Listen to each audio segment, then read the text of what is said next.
Moving on, Terry Duffy is one of the Hood Summit's featured speakers on active trading. The CME Group Chairman and CEO joins us now from Las Vegas. Terry, it is always a pleasure to speak with you. Thanks, Melissa. Pleasure to be with you. The products that trade on the CME used to be the bastion of institutional traders, but now have crossed into the retail trading, which is probably why you are at the Hood Summit. And I'm wondering, Terry, in terms of the percentage accounted for by retail investors, what is that percent and how has that been growing?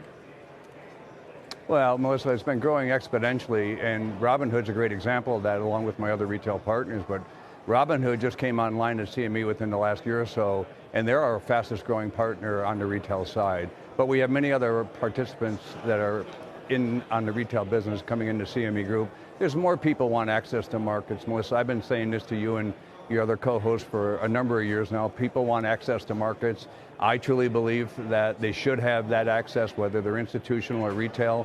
And the technology today is amazing, gives them ability. Education is something that's critical. I know that people talk about mixing gaming and markets together. Is that good for markets? You know, I think that there's been so many traders throughout history. What's the difference at this point? So I think that people need to participate and do it at a pace that's in their best interest.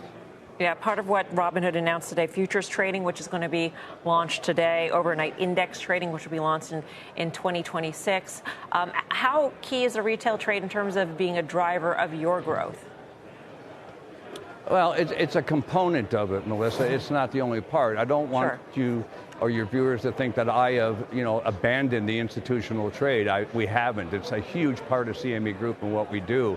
But you cannot put your head in the sand to think about by the year 2040, there could be roughly $85 trillion of wealth transfer to people of age 24 to 40 that are going to want to do business in a different way than maybe some of my age want to do today. So you have to be prepared for all different segments of business, not just for today, Melissa, but for the future as well. And that's what I'm trying to position CME to be.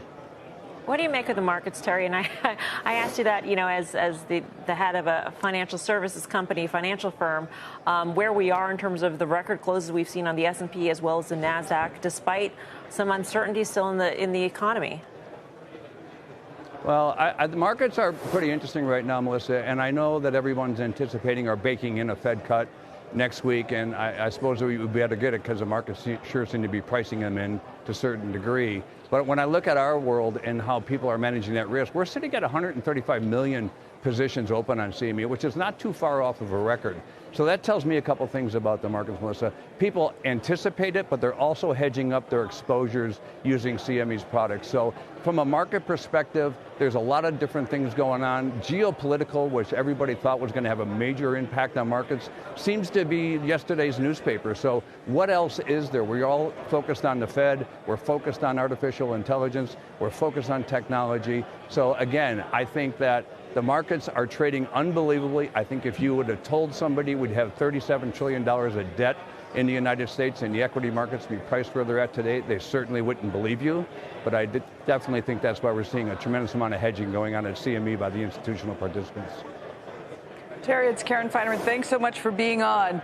I know you trade a bunch of things: Thanks, interest, equity, energy, FX, agriculture. Do you think there's another category out there that will be big enough to actually be a line item for you? What would that be?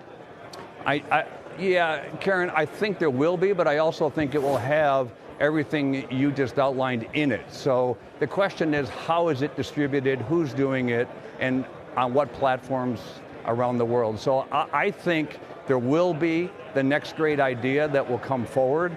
Efficiencies are critical, Karen. Tokenization of cash markets is something that I think is very important for the efficiencies of cash markets. I think there will be different line items of trade that will pop up through either the crypto world, the blockchain world, or our traditional products that we have today, which would be a restructuring of some of the products to tailor fit the users of tomorrow. So yes, I do, Karen, think that'll happen.